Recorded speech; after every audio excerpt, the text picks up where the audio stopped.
कुछ बच्चे एक क्वेश्चन पूछ रहे थे कि गॉस लॉ का क्वेश्चन सॉल्व करते समय अगर कोई चार्ज क्लोज्ड सरफेस के बाहर लिया जाए तो वो चार्ज इलेक्ट्रिक फ्लक्स में कंट्रीब्यूट क्यों नहीं करता। कुछ बच्चे ये सवाल पूछ रहे थे, तो इसका आंसर क्या होगा ज़रा समझिए। गॉस लॉ के अकॉर्डिंग आप जानते हैं इलेक्ट्रिक फ्लक्स निकाला जाता है, और electric flux actually electric field lines का मेज़र होता है।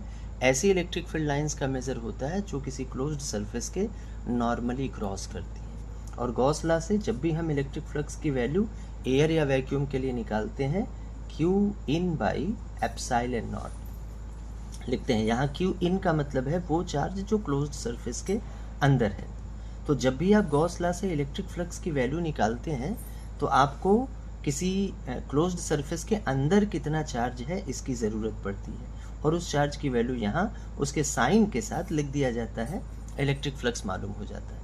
लेकिन यहाँ क्वेश्चन ये है कि अगर कोई चार्ज क्लोज्ड सरफेस के बाहर है, वो चार्ज कुछ भी हो सकता है, पॉजिटिव नेगेटिव कुछ भी हो सकता है, तो वो चार्ज इलेक्ट्रिक फ्लक्स को मेज़र करते समय कंट्रीब्यूट क्यों नहीं करता। जैसे इस मामले में अगर कोई कहे कि ये क्लोज्ड सरफेस से लिंक्ड इलेक्ट्रिक फ्लक्स कितना होगा, तो इलेक्ट्रिक फ्लक्स 0 होगा।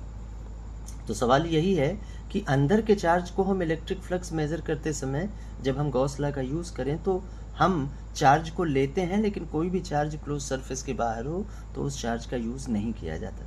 उसका आंसर ये है कि जब भी कोई चार्ज क्लोज्ड सरफेस के बाहर होगा तो वो चार्ज या तो पॉजिटिव होगा या तो नेगेटिव होगा।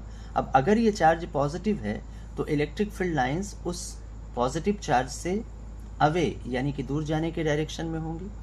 अब जितनी भी इलेक्ट्रिक फील्ड लाइंस इस क्लोज सरफेस से क्रॉस करेंगी, इस चार्ज से दूर जाएंगी, तो जितनी इलेक्ट्रिक फील्ड लाइंस इस क्लोज्ड सरफेस के अंदर इंटर करेंगी उतनी ही इलेक्ट्रिक फील्ड लाइंस इस क्लोज सरफेस के बाहर भी निकलेंगी। और आप जानते हैं कि फ्लक्स एक स्केलर क्वांटिटी है, और जब electric field lines closed surface के अंदर इंटर करती हैं तो फ्लक्स का साइन नेगेटिव होता है।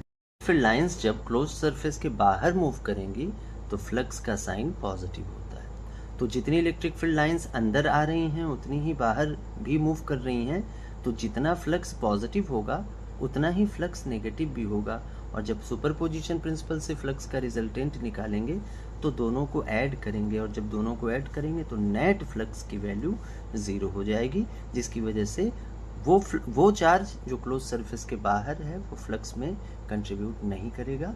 Thank you.